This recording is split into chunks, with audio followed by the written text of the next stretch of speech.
हाँ तो भाई, पाकिस्तान वर्सेस साउथ अफ्रीका के जो टेस्ट मैच का डे वन था, उस पर मैंने कोई वीडियो अपलोड नहीं की बिकॉज मैं सैम अयूब की इंजरी अपडेट के लिए वेट कर रहा था और सैडली उसकी अपडेट आ चुकी है।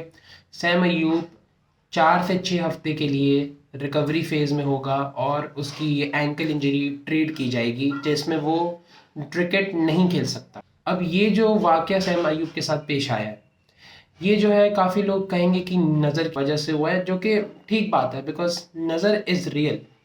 कोई तो माशाल्लाह कहना भूल गया होगा बिकॉज जब सैम अयूब पाकिस्तान के लिए रिकॉर्ड्स बना रहा था उस वक्त सबने उसकी तारीफें की थी। और यार नज़र वाकई में एक बहुत ही बुरी चीज़ है जो कि आपके साथ कभी भी कोई भी वाकया पेश करवा सकती है और आखिर में आपके पास कुछ करने को होता नहीं है।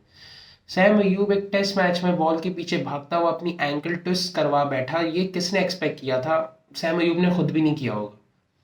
और अब चूंकि ये भयानक वाकया पाकिस्तान के लिए पेश आ चुका है, इसमें अगर हम ज़रा थोड़ा सा डिटेल में जाएं तो एक बहुत बड़े इंसान का यहाँ पे नाम आता है जो कि है पाकिस्तान क्रिकेट बोर्ड का फिजियोथेरेपिस्ट, जिनका नाम है क्लिफी डीकन।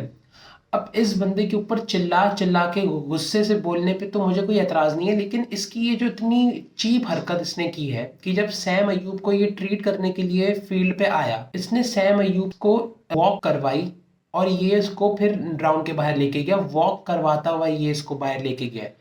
सैम अयूब फिर जब बाहर गया मैदान के, वो जमीन पे बैठ के फिर रोने लगा। एक नेचुरल रिएक्शन है एक इंसान का, जब उसकी एंकल ट्विस्ट होती है तो जाहिर बात है हड्डी टूटी है उसकी, इसी वजह से उसके आंसू आ रहे हैं, वो रो रहा है, वो टेंशन में है, पेन में है। वो हमारे इन फिजियोथेरेपिस्ट ने इन सब चीजों की परवाह किए बगैर उसको वॉक करवाई।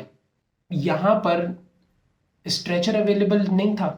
ऐसा नहीं हो सकता था कि कोई स्ट्रेचर आ जाए, व्हील चेयर ही आ जाती उसके लिए। 2017 में अहमद शहजाद का एक वेस्ट इंडीज वाले मैच में चैडविक वॉल्टन के साथ टकराव हो गया था पिच पे। अहमद शहजाद सर हमारी ज़मीन को लग गए थे और उनके लिए उस वक्त स्ट्रेचर को बुलवाया गया और वो आधे घंटे के बाद दोबारा पिच पे आके खेल रहा था। तो यार मुझे समझ नहीं आ रहा मैनेजमेंट की गलती है यहाँ पे, वैसे गलती इस फिजियोथेरेपिस्ट की है। और जिस तरह से इसने सैम अयूब को ट्रीट किया ये पहली दफ़ा नहीं है।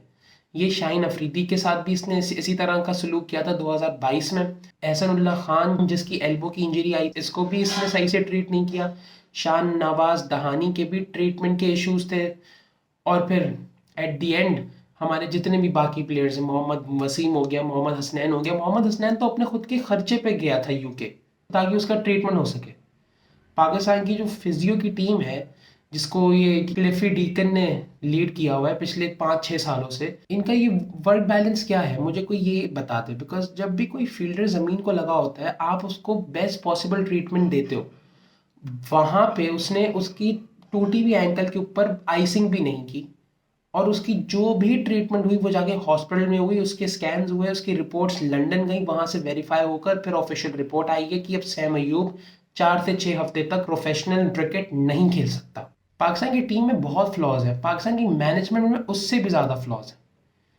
पाकिस्तान की मैनेजमेंट में उससे भी ज़्यादा फ्लॉज है बिकॉज ये लोग कोई भी डिपार्टमेंट को सीरियसली लेते ही नहीं है। मुझे एक बात बताओ, ये गोरा किसकी पर्ची पे खेल रहा है? हमारे यहाँ तो पर्ची सिस्टम बहुत ज़्यादा फेमस है ना, तो ये गोरा किसकी पर्ची पे खेल रहा है जो कि निहायत ही अनप्रोफेशनली प्लेयर्स को हैंडल करता है। और इस पे कोई सवाल उठाने वाला है ही नहीं। और मैं जानता हूँ इसके ऊपर कोई सवाल अभी भी नहीं उठेगा, ये गोरा है। अगर ज़्यादा से ज़्यादा इसके ऊपर बैकलैश आया, इसने फ्लाई मार जाना है यहाँ से और ये कहीं और चला जाएगा अपनी जॉब के लिए। इसको तो कोई इशू नहीं होगा। इशू जो हो रहा है वो हमें हो रहा है, हमारे प्लेयर्स को हो रहा है। सैम अयूब चैंपियंस ट्रॉफी के सैम अयूब देखो, ओवरऑल मैं ये कहना चाहूंगा कि Saim Ayub is more important than Babar Azam right now. Saim Ayub जिस तरह की फॉर्म में अभी था, वो फॉर्म पाकिस्तान को चैंपियंस ट्रॉफी के लिए चाहिए थी। और वो बैटिंग जो वो कर रहा था, फॉर्म तो ओवरऑल बॉलिंग फील्डिंग में और बैटिंग में आ रही है, जो उसकी फॉर्म बैटिंग में थी वो ही पाकिस्तान को चाहिए थी चैंपियंस ट्रॉफी के लिए, जो कि पाकिस्तान अब शायद नहीं ले सकता। पाकिस्तान अब सैम अयूब की सर्विसेज ले नहीं सकता बिकॉज सैम अयूब अभी दूर रहेगा पूरे जनवरी और पूरा फेब। और जब ये वापस खेलने के लिए आएगा वो ही सेम रिवायत होगी जो कि नेचुरल भी है, उसकी फॉर्म नहीं होगी। जब वो खेल ही नहीं रहा 2-3 महीनों से तो उसकी वो फॉर्म कैसे होगी जो उसने साउथ अफ्रीका में अभी हमें दिखाई, जो उसने हमें ऑस्ट्रेलिया में दिखाई, जो उसने जिम्बाब्वे में हमें दिखाई। फिर से वही होगा कि इसको गालियां लगनी शुरू हो जाएंगी जब इसके एक दो फेलियर आएंगे, जब ये इंजरी के बाद आएगा, फिर दोबारा से ये हमेशा के लिए टीम से डिस्कार्ड हो जाएगा। देखो ये एक कैरियर एंडिंग इंजरी भी हो सकती है सैम अयूब के लिए। ये स्लोली इसलिए बोला गया बिकॉज हम ऐसे ही लोग हैं। हम किसी भी प्लेयर को उसकी पीक पे सर पे बिठा के रखते हैं, अगर उसके साथ कोई सीरियस इंजरी हो गई या कोई ऐसा इंसिडेंट हो गया जो कि उसकी इंजरी से रिलेटेड ही है और उसको गेम से बाहर बैठना पड़ जाए, तो बस जब वो वापस आता है तो ऑब्वियस सी बात है वो अपने बेस्ट में नहीं होता। और हम इन सबको गालियां दे दे के हमेशा के लिए पाकिस्तान की टीम से और इस गेम से दूर फेंक देते हैं। ये एक बिटर ट्रुथ है पाकिस्तान टीम के फैंस के लिए। और सैम अयूब, अब अल्लाह ना करे कि सैम अयूब इस चीज़ का शिकार हो। शाहीन अफरीदी के साथ भी 2022 में ऐसा ही कुछ हुआ था। 2021 में वो अपनी पीक पे था, 150 के ऊपर उसकी बॉलिंग होती थी, उसके बाद फिर जो शाहीन अफरीदी का पेस डाउन हुआ है, उससे विकेट्स नहीं ली जा रही थी। अब माशाल्लाह से अब उसकी दोबारा जब फॉर्म वापस आई तो वही पीसीबी की थकी हुई मैनेजमेंट आके जावेद की बकवास थिंकिंग उसको टेस्ट मैचेस में ना खिलाया, और अब वो बीपीएल खेल रहा है। और पाकिस्तान अब ऑफिशियली एज ऑफ नाउ दूसरा दिन दूसरे टेस्ट मैच का चल रहा है। पाकिस्तान ने 400 खा लिए हैं, रिकल्टन ने डबल सेंचुरी बनाई है और कायल वरेना ने 60 बना चुका है वो। और अब यहाँ से पाकिस्तान की जो नैया है वो पार होती हुई दिख नहीं रही है बिकॉज विकेट पे स्पिनर्स के लिए कुछ है और पाकिस्तान एक ट्रिक मिस कर गया है नुमान अली को ना खिलाकर। नुमान अली नहीं खेल रहा है टेस्ट मैच में। मीर हमजा, मोहम्मद अब्बास और खुर्रम शहजाद को पिच से हेल्प नहीं मिल पा रही।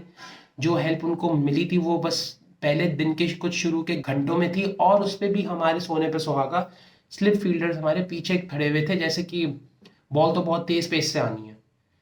इस वीडियो को मैं फनी बना ही नहीं पाया बिकॉज सैम अयूब का जो ये वाक्य है वो इतना बड़ा है और इतना डैमेजिंग है हम पाकिस्तानी फैंस के लिए और स्पेशली पाकिस्तान की टीम के लिए। बिकॉज पाकिस्तान की टीम को ज़रूरत है सैम अयूब की, इतनी ज़रूरत है पाकिस्तान को सैम अयूब की अभी। और सैम अयूब अब चाहते हुए भी नहीं खेल सकता।